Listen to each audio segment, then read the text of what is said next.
The Transcendental Diary travels with His Divine Grace, Sri Bhaktivedanta Swami Prabhupada, June 1976 to August 1976, by Hari Sauri Das. Sprecht ihr Englisch, ja, ne? Englisch? Ja? Englisch? Halbwegs. Englisch? Ja, klar.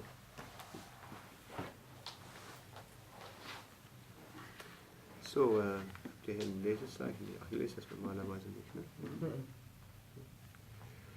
Dann lesen wir einfach mal los hier mit New York. 32.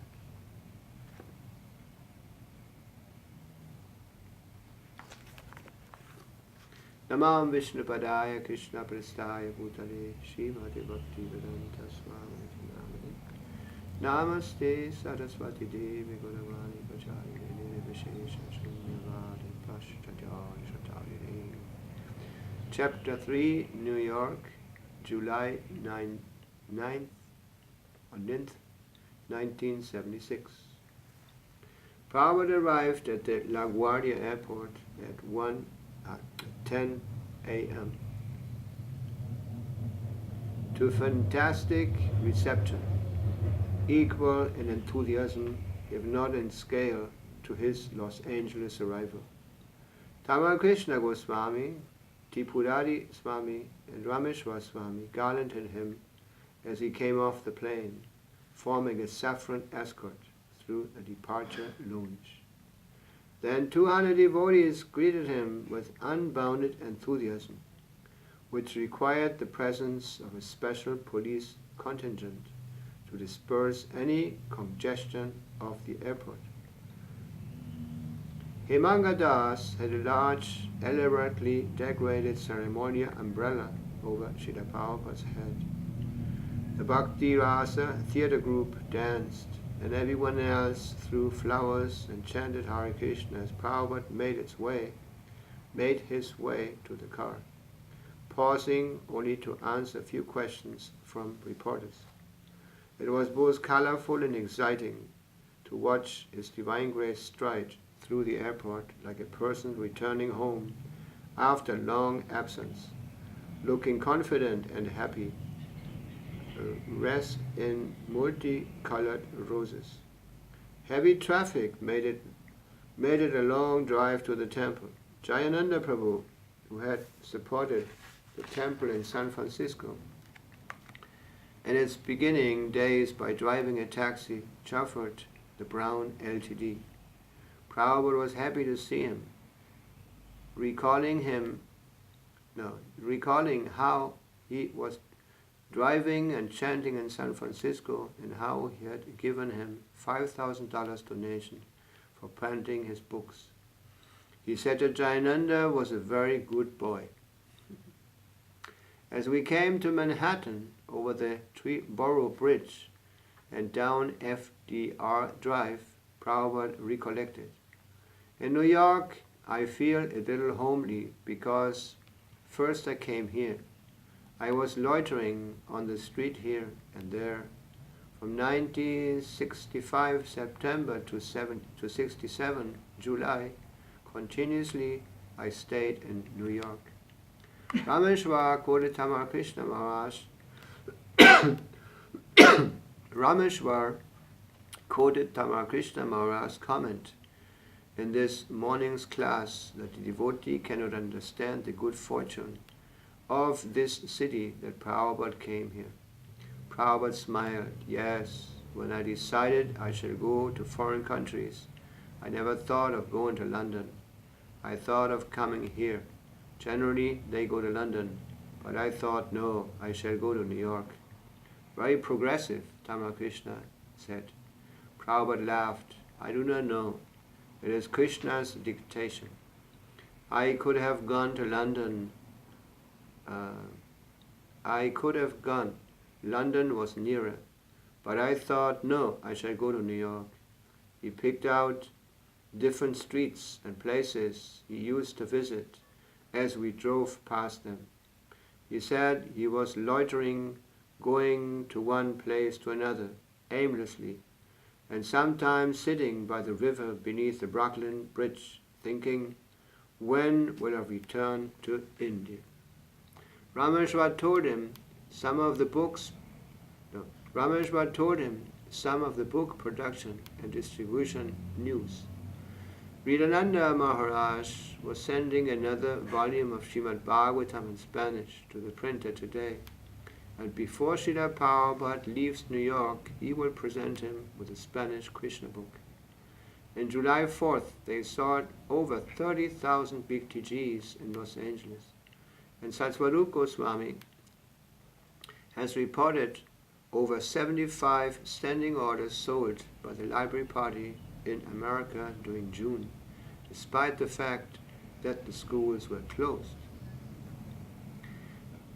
In the midtown traffic jam, our car, or rather its occupants, attracted little attention.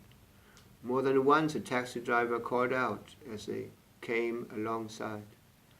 One learned One leaned out of his window and shouted, "That's a nice car, you go there." It wasn't meant to be a complaint, but he took it as such. Prabhupada asked what the man had said, and Tamar Krishna laughingly replied, "He says you have a nice car." Prabhupada laughed. Ask him, "Why don't you come here? Why you are driving a taxi? Come here." Prabhupada inquired how the new temple was going, and he also asked how the newly returned Bali Mardan, Rishi Kumar, and Chayavana Swamis were faring. He had a few sympathetic words for Chayana, because he attributed his fall into Maya to a lack of association. "Just train him. He's a good boy. He has fallen down. Just take care of him. One may fall down, but you have to take care." He cautioned Tamar Krishna to keep a watch out for Rishi Kumar. Otherwise, he felt he might be victimized by attraction for women. He advised that all three of them should have some qualified person living with them. Then problems may be avoided.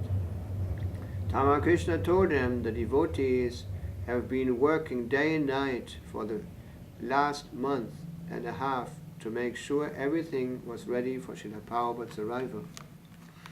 In the last week, some have practically not slept. Even some hired laborers worked for free yesterday and throughout the night. Srila Prabhupada said that the devotees were very kind to him. That is love. These things can be done only out of love. Any questions?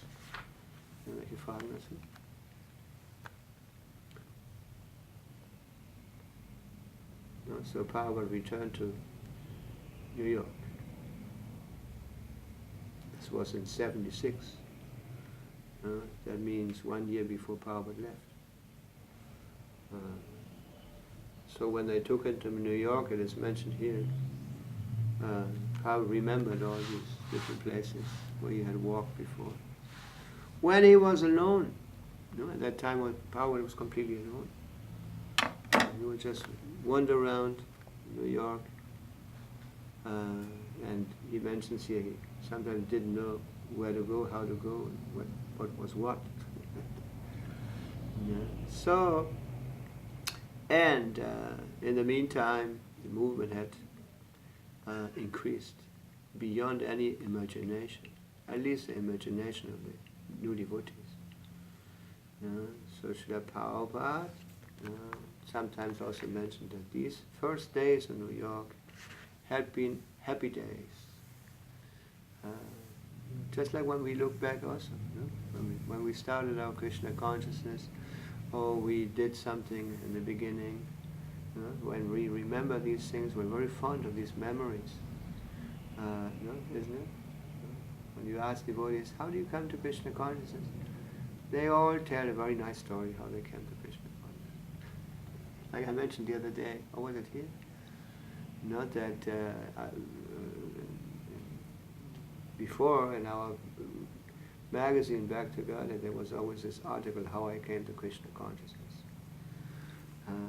I remember from the very beginning, when we were looking at the Back to God as it came along, and we sat there and we just looked at these magazines for a long time. Because they had pages in the magazine showing the devotees on Harinam. Harinam. And from that, from studying these pictures, we got to know the devotees. At that time, there were hardly any devotees. Compared to nowadays, there were hardly any devotees. Just like in Germany also, in the beginning, there were hardly any devotees. And it took a long time until somebody joined. Somebody new came. I remember there came one GI, one soldier, American soldier. He joined. First he used to come in his free time, how I say, vacations, or the weekend. And then he finally joined in Hamburg. And after a while he blooped. And when he blooped, Hans Duda was so emotional. He was our leader at that time, temple president. He was so emotional. He told us, get him back, search him out. And we couldn't find him anymore. Probably he went back to America or something. In the beginning, when somebody left, or when somebody joined, or when somebody left, was a big event. Nowadays, there's so many devotees, and so many people come, and so many people leave, or do whatever. It's hard to keep track. Just like when I travel, I come to Germany, so many new faces. He's a new face. He's also a new face. And where are the others? Where are the oldies? Where are those who were so enthusiastic, doing everything so nicely? That's why Prabhupada used to say, in regards to his own God brothers, to his own spiritual master, he said, many people came, many people left, and very few stayed. That's not very encouraging. But what can we do? This is the material world. So we're always in danger, just like it's mentioned here. He mentions 3 sannyasis who had gone away and had come again to see Srila Prabhupada. And Prabhupada told Tamara Krishna, take care of them. Give them a qualified man to travel with them, so they're not alone. Though there's less risk of deviating or becoming overwhelmed, attracted by Maya. Yes, so Prabhupada was a real hero. All these heroes that we hear about in the material world, they're not comparable with Srila Prabhupada or with Krishna. All these Batman and Tarzan and Rambo and all these so-called heroes. Spider-Man, the latest one. They're not really heroes. They're just kind of doing things that everyone likes to do. But they have no capacity to do these things. Whereas when you hear about Krishna's pastimes and we hear about his devotees, then you see these things are actually possible. Like Narada Muni is also a real hero. He travels from planet to planet and does good to people. He even goes to the spiritual world and comes back. Where's Rambo? Where? What are they doing actually? They're doing nothing. Just call some attention of some fools and rascals, and they think it's great. That's why we should hear more about the activities of the pure devotees and Krishna. And now we're also reading about some other hero here. Om Namo Bhagavate Vasudevaya.